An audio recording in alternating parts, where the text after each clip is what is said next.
There's kind of a progression that you can follow when it comes to practicing your Cimande Jurus in particular, and even the Jurus Dasar.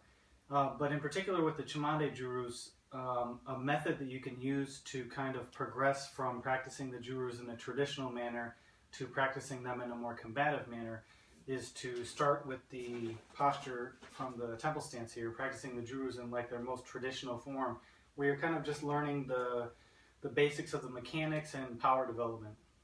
Then what you can do is take them to your stances. So you have your Black Cobra position, which would be any Jurus that starts with a forehand motion, and your cross position, which is any Jurus that starts with that cross backhand type position.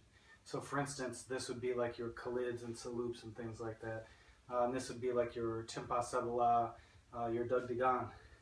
So if you look at the Jurus and decide which one of those postures you're in, instead of starting from here and then kind of flowing through that posture into the Jurus, start right from the posture. So you'll notice that immediately, if you haven't trained that way with the traditional method, you don't have the power that you're looking for in your motions. The power should be compacted from this position to this position when you're hitting. If you haven't practiced from here, kind of flowing through that, then you're not going to have that power. That's why we practice it the other way first. So you start from here, and you train here, and now you just start from here.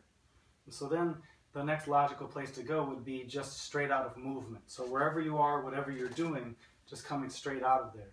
So if you're hitting whatever you're doing, you want to flow from that into the Jurus. So how you would decide what Jurus you would use is whether or not you're kind of on the outside or inside of that hand. So if you're over here, you would use the cross hit. If you're over here, you would use that forehand hit.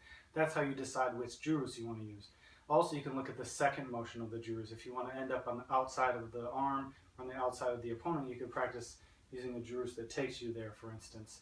You just have to look at the Jurus, look at the desired effect, and then kind of decide where you want to be in terms of relation to your opponent.